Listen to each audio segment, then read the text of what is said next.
Welcome to Mountain Man's Garage, where we're broken. So is the car.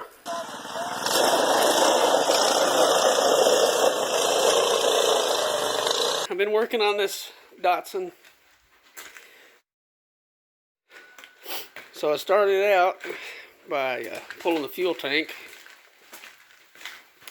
I pulled the fuel tank out of it. I got me a gas jug under there, just like any redneck would do. Hooked to the return and the sending line to the fuel pump. So therefore, the gasohol goes up here to the front and returns back into my little 5-gallon gas jug. But I took the gas tank out of this thing. I took and cleaned her out, and I cleaned her out with this thing right here, the pressure washer.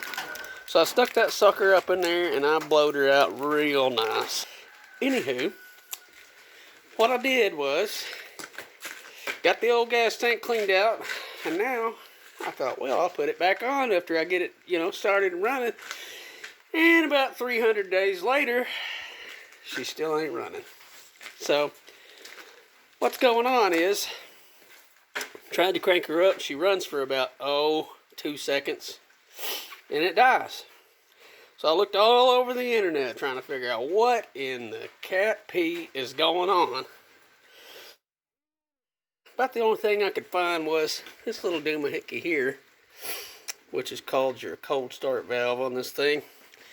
They said, well, it's probably squirting a little down in there, and it's running off of that for about 2 seconds, and then it just dies. Because these suckers, these little injectifiers right here ain't working. So, what goes on with that is, up under here, under this little kick panel here, is where the computer is. It's not really a computer, it's kind of a transistor unit thing. But anyway, it runs the injectors, tells them when to fire. And it gets its signal from the negative side of the coil. So the negative side of the coil was only putting out 3 volts. It's supposed to put out about 12. So I searched all through all these degraded and old wires trying to find where the short was, because I thought, well, there's a short. Nope, no short. What it ended up being is right over here on this kick panel. Right down in here is a transistor ignition unit. So it's got 2 units, 2 computer units. This one controls your spark. It was grounding out and it was just staying on ground. So it was grounding out the coil, and I think it actually burned up one of my coils that I ended up taking back. I went and got me a GM one from O'Reilly's. Well, I hook it up, nothing. Absolutely zero. So, then I got to searching even further. I got to looking in here, and I've got the distributor off right now. But it had these things in it. These things right here. These are little pickup coils. And they do not produce enough spark to work without that transistor thing. So, in classic hillbilly fashion, what I did was I went and bought me a Petronix unit.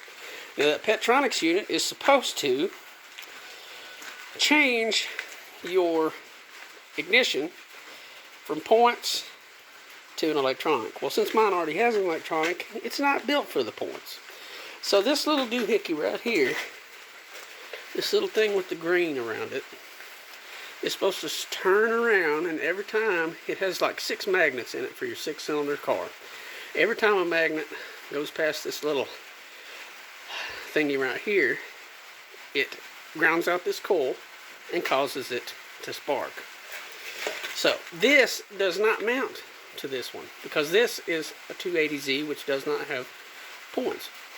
So this has like inside of it, you can't see it now because I've got it hillbilly rigged on there, and it has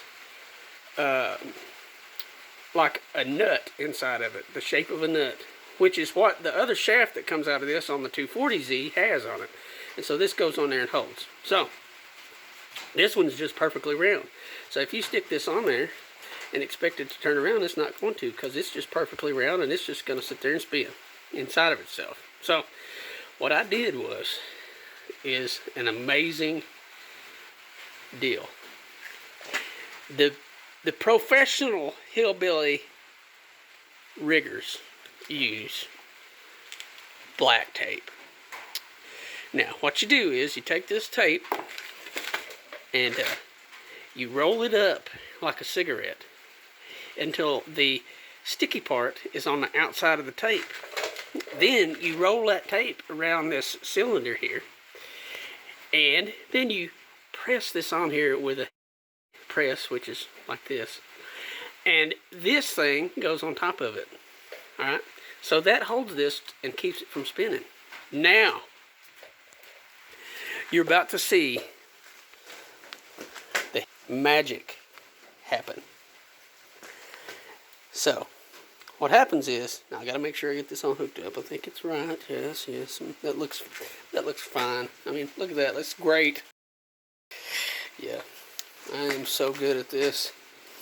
That now turn this around and it does absolutely nothing. Interesting. Now let's take this and make sure we get us a good connection here. Why is it not working? It was working perfectly before.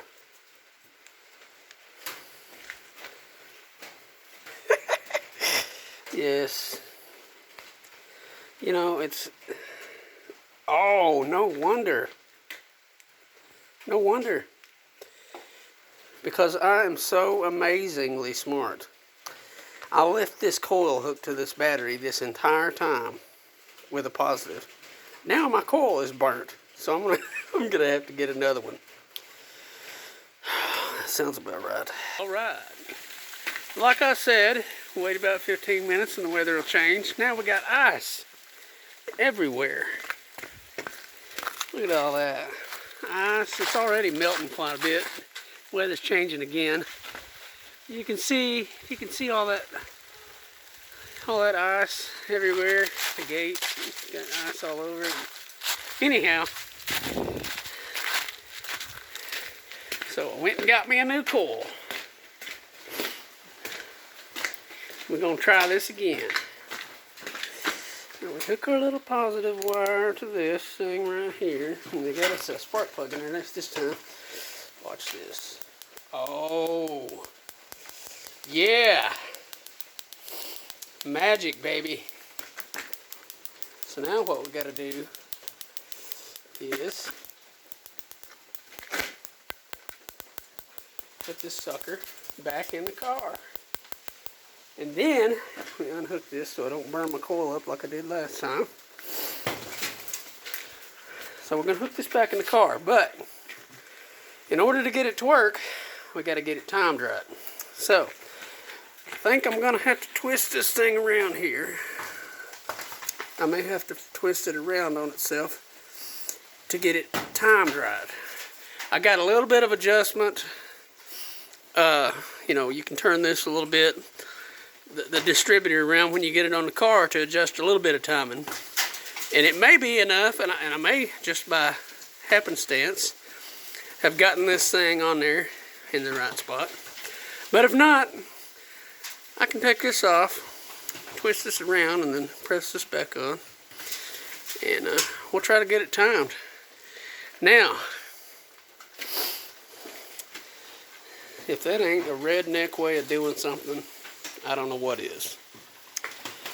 It'll work though. And again, with a change. It's a nice sunny day. Looks like the mule's having a good time. So I got the distributor bolted down. And now I just gotta take this old wire and stick it through this little hole here. You know, as long as I got it in the right hole here, it won't cut the wire off when I stick the distributor cap on her. Hopefully I don't have any more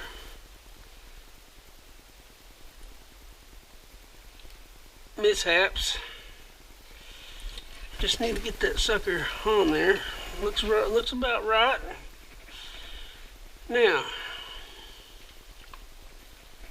stick this little distributor cap on there and get her all buttoned down. Oh my gosh! Ah!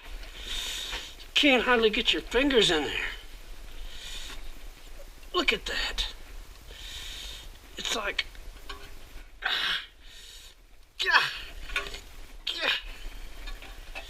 the heck? Yeah.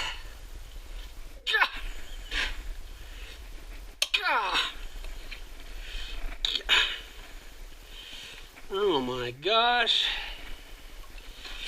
Get on there. Get.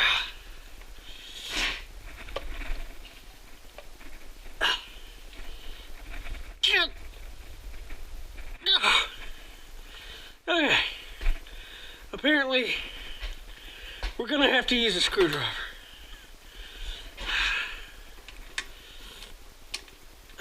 Okay, no, don't do that. Get on there, you sap sucker. What is the matter with this? Got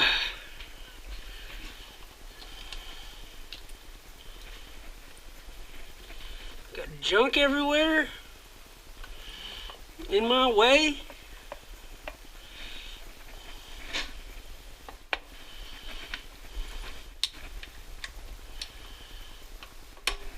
There.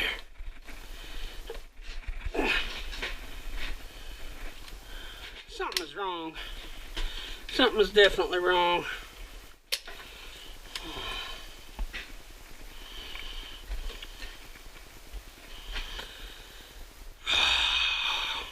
Alright, so I got this sucker on there. It's on there good. I was just kind of crooked or something, I guess. It just popped on there. So now I need to hook up my vacuum advance, I guess. Possibly that might help. I mean, it's probably not really going to do much, but you know. Then I need to hook in my new coil. So this is the coil holder, and all of these wires here are just ridiculous. They don't, half of them, you know, they're probably not needed, you know, but just for the sake of hospitality, I'm going to leave them in there. Alright, now I need to get this new coil. It's a Edelbrock Max Fire. Hopefully it's a good coil. I don't know. Alright, so I'll stab this sucker in there, you know, make sure all these wires are touching, you know, grounding out and what have you. Now, I don't even know what is this? What is this junk? That's some kind of a blue, black, and no, it's just a blue wire. Yeah, I know this one is the positive. I know it's the positive. So we put it on, you know, on there. And that don't need to go nowheres. And this wire right here is the wire that comes on, that turns positive when you're in the crank position. The other blue wire comes on when you're in just the on position. Now with these Petronics units, obviously from my demonstration before when I melted a coil, you can tell that you're not really supposed to leave the key on for more than just a minute or two. Now this wire here, oh man, it's a blue wire, yeah. So it goes to the negative side of the coil. And what it does is every time this coil cycles, it tells those injectors to fire off and squirt a little gasohol down the tubes there. Alright, so this negative wire, it needs to come around here. And it needs to go on right like that. Because if you don't have the negative wire, you kind of shafted. You got to take this wire here. Oh, the red wire is going to go around here. Get on to this one. So now I've got a total of 3 wires on this old positive connector here, which is quite a lot, but hopefully these 175 horses will start screaming as soon as I turn the old key over. Get off of here! Get off of me! What are you doing? Get on there like that. That's in there good. Alright. Yeah, I'm just going to leave these laying here because, you know, that's the right thing to do. And we got this old wire. Now, I don't know what in the crap this wire... Oh, yeah. I don't even know what those doohickeys are over there. But when you hook this up and you got this on, something goes click, click, click over there. And, you know, I don't know if that's supposed to do that, I guess.